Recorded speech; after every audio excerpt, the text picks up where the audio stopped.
Good morning everyone. BEd second year paper है आपका pedology of geography. मैं आपको पढ़ा रही थी भूगोल शिक्षक के व्यावसायिक क्षमताओं का विकास। मैंने आपको पढ़ाया था लास्ट टॉपिक। आज मैं आपको पढ़ाऊंगी भूगोल शिक्षक की व्यावसायिक दायित्व व आचार नीति की। व्यावसायिक दायित्व क्या है भूगोल शिक्षक के और क्या आचार नीति उसके साथ में लगती है।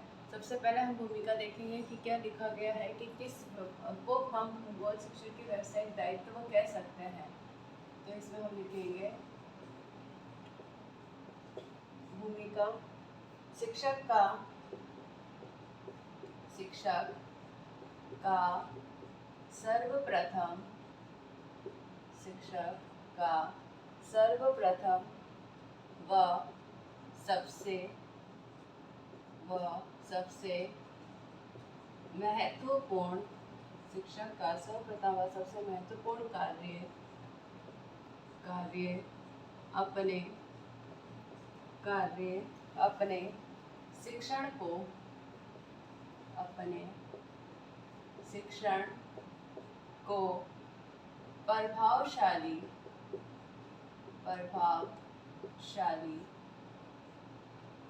बनाना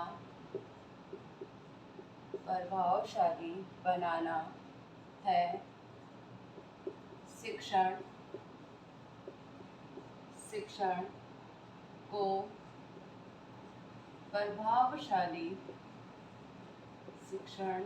को प्रभावशाली बनाने के लिए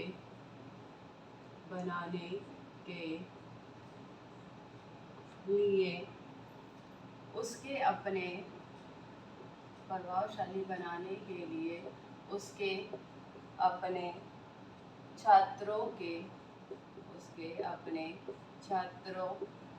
के बारे में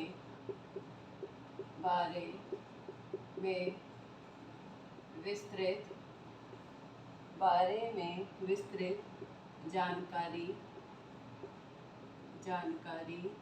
प्राप्त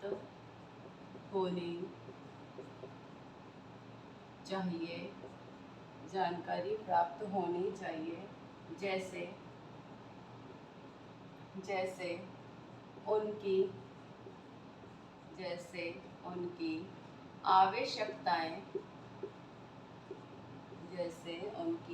आवश्यकताएं, रुचियां, मानसिक स्तर की विशेषताएं, अनुभव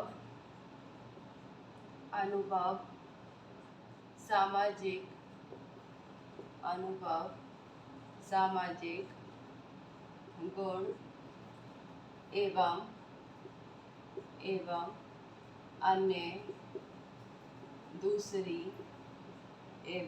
अन्य दूसरी बातें इस प्रकार प्राप्त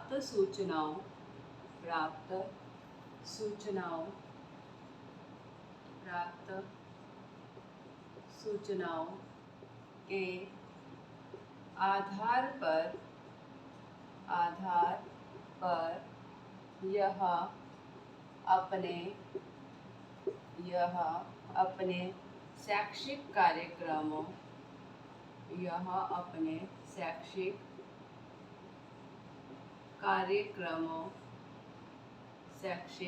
कार्यक्रमों को ठीक प्रकार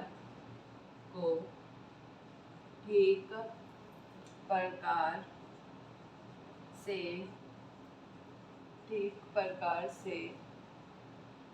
व्यवस्थित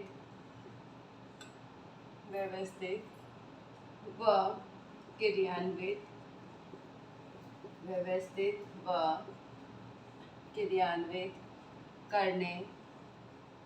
क्रियान्वित करने छात्रों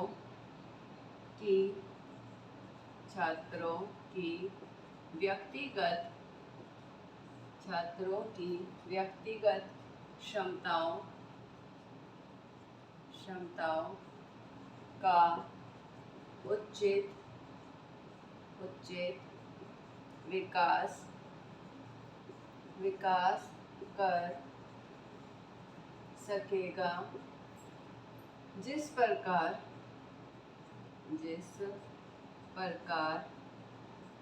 किसान जिस प्रकार किसान अपनी फसल को उगाने में गर्व अनुभव करता है, उसी प्रकार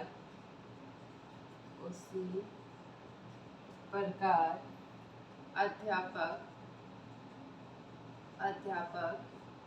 मानव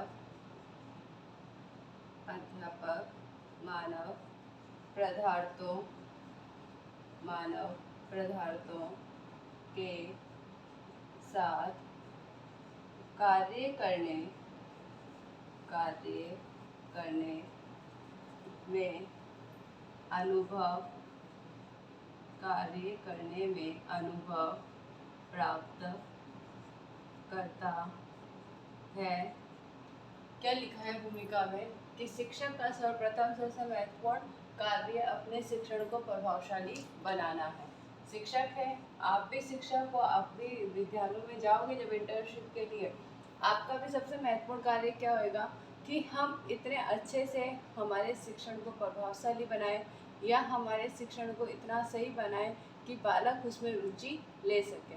कक्षा शांत रहे, बालक आराम से पढ़े, बालक आपकी बात को समझे और आप जब उनका मूल्यांकन करें तो बालक सभी प्रश्नों के उत्तर सही और अच्छे से दे। आप भी यही कोशिश करेंगे। तो सभी शिक्षक का सबसे पहला या प्रथम दायित्व यही होता है कि वो अपने शिक्षण को प्रभावशाली किस तरीके से बनाए और बालकों को अपनी ओर आकर्षित किस तरीके से करें। बालकों को आकर्षित करने का तरीका उसका हम ये कह सकते हैं कि शिक्षण कितना प्रभावशाली है कि जिसके आधार पर वो बालकों को क्या कर सकता है, आकर्षित कर सकता है। इसलिए शिक्षक का सर्वप्रथम कार्य ही यह होता है, सबसे महत्वपूर्ण कार्य कि शिक्षण को प्रभावशाली बनाना है। शिक्षण को प्रभावशाली बनाने के लिए क्या करना पड़ेगा, उसको अपने छात्रों के बारे में विस्तृत जानकारी प्राप्त होनी चाहिए। भाई ऑब्वियस बात है कि हम 30 या 35 बच्चों की क्लास पढ़ा रहे हैं तो 30 और 35 बच्चों की जानकारी हमें प्राप्त होनी चाहिए कि कौन सा बच्चा किस लेवल पर आकर समझ सकता है, किस तरीके से वो समझेगा या किस तरीके से वो सोचने की शक्ति रखता है। तो सभी बालकों को लेते हुए हमें क्या करना है, हमारे शिक्षण को प्रभावशाली बनाने की हम ये कर सकते हैं कि हमें क्षमता विकसित करनी होगी कि हम अगर 25 बच्चों की कक्षा पढ़ा रहे हैं तो 25 बच्चों के बारे में हमें पता होना चाहिए कि कौन सा बालक किस आधार पर समझने की क्षमता रखता है। इसलिए अध्यापक को सभी छात्रों के बारे में विस्तृत जानकारी प्राप्त होनी चाहिए। फिर जैसे उनकी आवश्यकता, भाई हर बालक की अलग अलग आवश्यकता होती है। कोई चित्र के माध्यम से जल्दी विषय वस्तु समझ जाता है, कोई थ्योरी के माध्यम से ही विषय वस्तु जल्दी समझ जाता है, कोई एग्जाम्पल के माध्यम से समझता है, कोई हम ये कह सकते हैं कि व्याख्यान के माध्यम से समझ जाता है, कोई किसी और तरीके से हम किसी मॉडल का या किसी चित्र का प्रयोग करते हुए उसको समझा सकते हैं।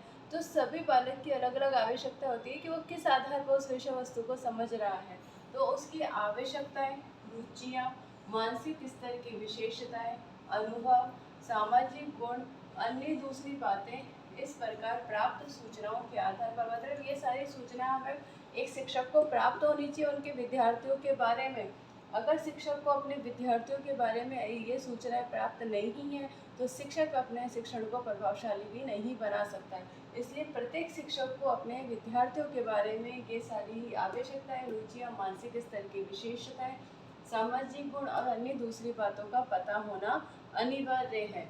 इस प्रकार प्राप्त सूचनाओं के आधार पर अपने शैक्षिक कार्यक्रमों को ठीक प्रकार से व्यवस्थित एवं क्रियान्वित करने, छात्रों की व्यक्तिगत क्षमताओं का उचित विकास कर सकेगा भाई सीधी सी बात है कि जब हमें ये सूचनाएं प्राप्त है तभी तो अध्यापक क्या करेगा कि इन सूचनाओं के आधार पर शैक्षिक कार्यों को उसी आधार पर प्रस्तुत करेगा, अपनी विषय वस्तु को उसी अकॉर्डिंग रखेगा और क्रियान्वित करेगा, जिससे छात्रों की व्यक्तिगत क्षमताओं का उचित विकास हो सके। जिस प्रकार किसान अपनी फसल उगाने में, भाई किसान होता है, अपनी फसल उगाने में गर्व अनुभव करता है जब किसान की फसल उगती है और जब वो निकल कर हरी भरी हो जाती है, पक जाती है, तो किसान को एक गर्व महसूस होता है कि हाँ, मैंने अपनी फसल को बहुत अच्छे से उगाया है और अपनी फसल का बहुत अच्छे से ध्यान रखा है। उसी प्रकार अध्यापक भी क्या होता है कि मानव निर्मित पदार्थों को ध्यान में रखकर जब उसका एक अध्यापक का पढ़ाया हुआ विद्यार्थी जब कोई ऊंची पोस्ट पे जाता है या कोई उपलब्धि हासिल करता है, तो शिक्षक को गर्व महसूस होता है कि इसको मैंने पढ़ाया था या इसको मैंने गाइड करा था, इसलिए आज वो इस मुकाम पर पहुंच पाया है। तो जिस तरीके से एग्जाम्पल दे रहेगा कि फसल उगाने में गर्व अनुभव करता है, उसी प्रकार अध्यापक मानव पदार्थों के साथ कार्य करने में अनुभव प्राप्त करता है कि अध्यापक जो होता है मानवों के साथ कार्य कर रहा है, तो उसमें भी वो क्या कर रहा है, गर्व महसूस करेगा ही करेगा। इसी में आगे लिखेंगे, इसी में आगे लिखना आप, मतलब हम जिस तरीके से अध्यापक है, आप अध्यापन शिक्षण सीख रहे हैं, तो आप भी जब कुछ समय बाद शिक्षण कार्य करने लगेंगे, शिक्षक का, क्योंकि आधे शिक्षक तो आप बन ही चुके हो, ट्रेनिंग कर रहे हो, तो सिर्फ क्या है, आपको अध्यापन कार्य कराना प्रारंभ करना है। तो जब आप अध्यापन कार्य कराना प्रारंभ करेंगे, तब आपका कोई विद्यार्थी जब कोई उपलब्धि हासिल करेगा तो आपको कितना गर्व महसूस होएगा, ये अनुभव आपको उस टाइम पे पता पड़ेगा। इसमें हम आगे लिखेंगे, यदि भूगोल यदि भूगोल शिक्षक के नाते भूगोल प्रकरणों तथा तथ्यों को ग्रहण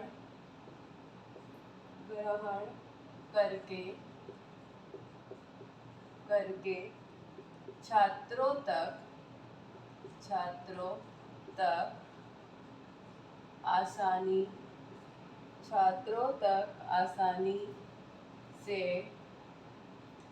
से पहुंचा जा सकता है, छात्रों तक आसानी से पहुंचा जा सकता है, तभी आप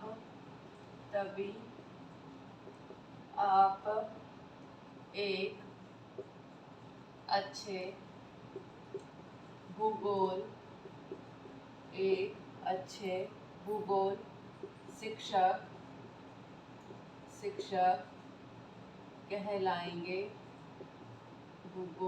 शिक्षक कहलाएंगे। प्राचीन भारत में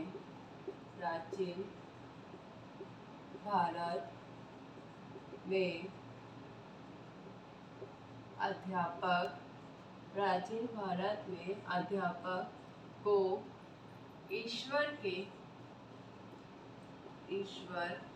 के पश्चात दूसरा स्थान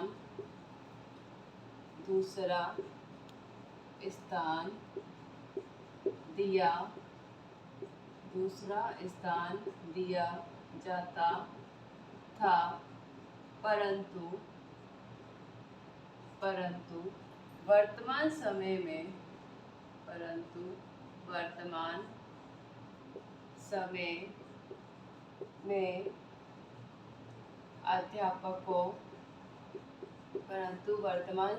में अध्यापकों के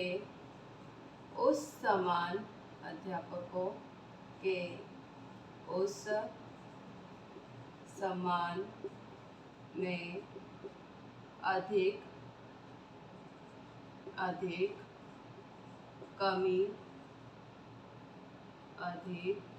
कमी आई है।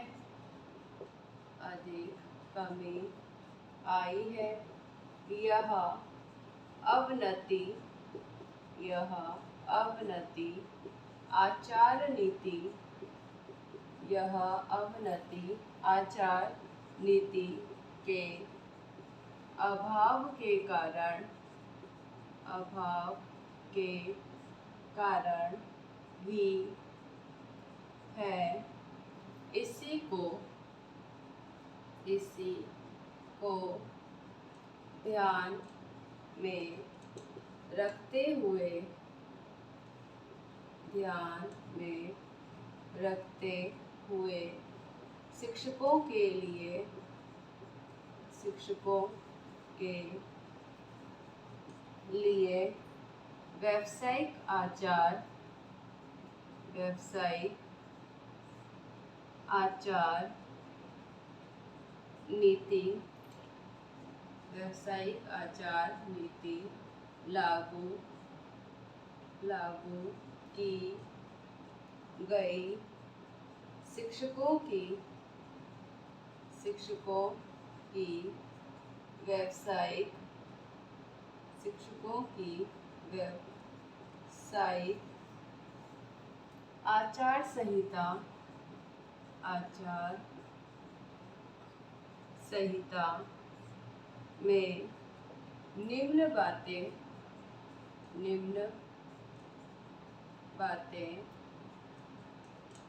सम्मिलित, निम्न बातें सम्मिलित है।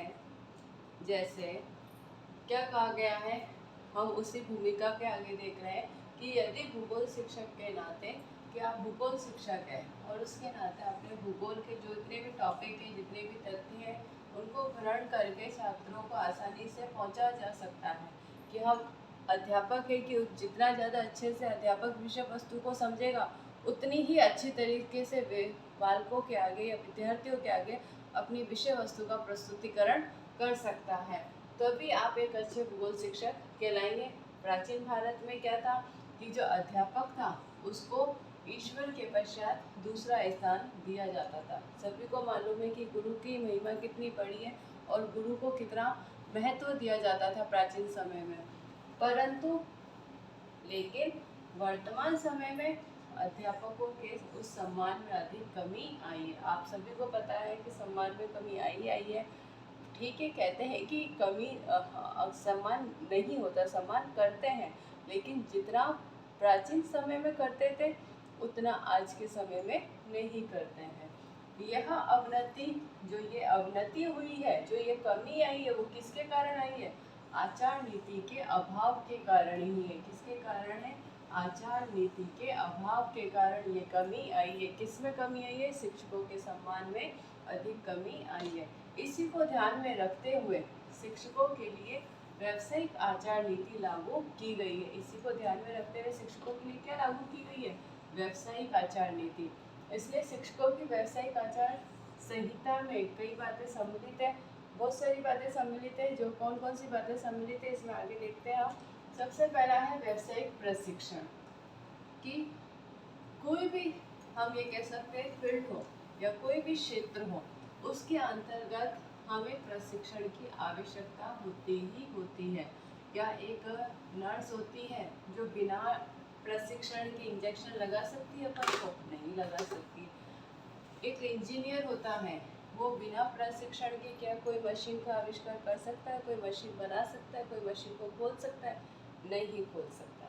डॉक्टर होता है, मनुष्य के, हम ये कह सकते हैं, किसी भी अंग को जोड़ना या उसको वापस से जीवित करना क्या कर सकता है बिना ट्रेनिंग के? नहीं कर सकता।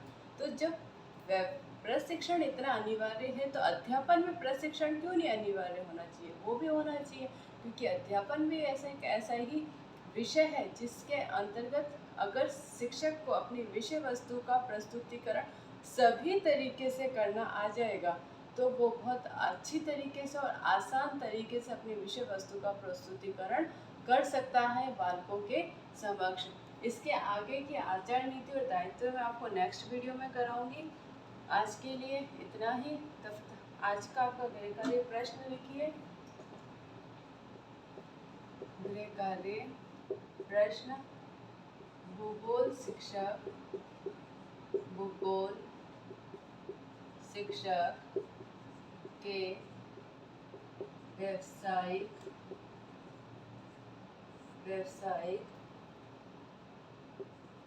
दायित्व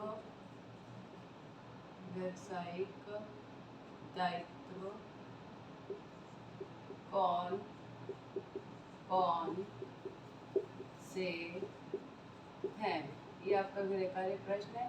तब तक के लिए घर पे रहें, सुरक्षित रहें। जब भी घर से बाहर जाए मास्क लगा के जाएं और सोशल डिस्टेंसिंग का पालन करें। Thank you.